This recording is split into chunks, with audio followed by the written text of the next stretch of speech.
Je vais surtout essayer d'éclairer monsieur sur les revendications parce qu'en réalité elles sont très simples, elles sont de deux ordres.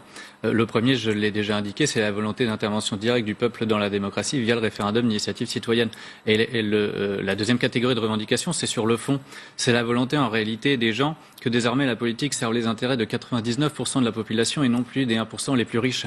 Ça veut dire sur le fond concrètement que les gens veulent des augmentations de salaire, une revalorisation du minimum vieillesse, de l'allocation adulte handicapé, une réindexation des retraites et des allocations familiales sur l'indice des prix.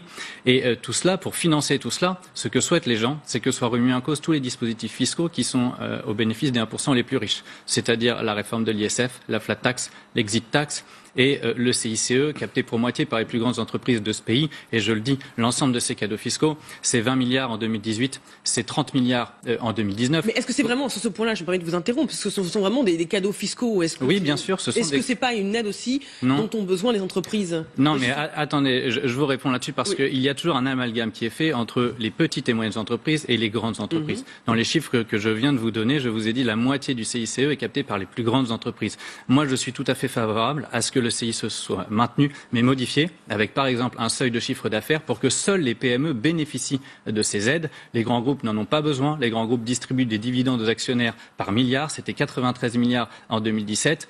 Carrefour, notamment, est un très bon exemple. Il a perçu énormément d'aides et il a licencié et délocalisé. Il n'a donc créé aucun emploi. La seule utilisation, ça a été la distribution de dividendes.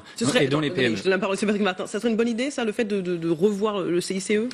Écoutez, je n'ai pas perçu dans les mots d'ordre des gilets jaunes que je vois, mon entreprise est implantée en province, elle est implantée à travers 200 sites dans toute la France, elle a beaucoup de clients, professionnels, particuliers. Je n'ai pas entendu parler du CICE sur aucun barrage, à aucun rond-point.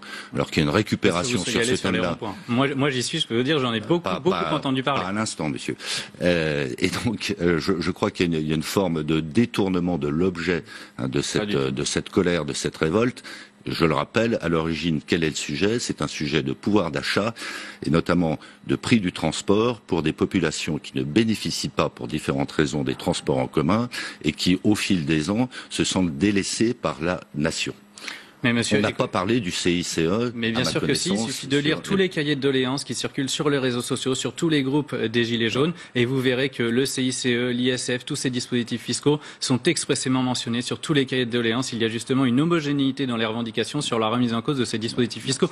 Que vous soyez dans le déni et que vous ne vouliez pas les voir, ça vous regarde. Mais je peux vous assurer que les Gilets jaunes sont très conscients aujourd'hui des aides qui sont faites aux grands groupes, et ils voudraient que ces aides soient concentrées sur les PME, parce que ce sont les PME qui créent l'emploi et dont les salariés et dont les PME, ce sont elles qui permettent l'investissement dans l'économie.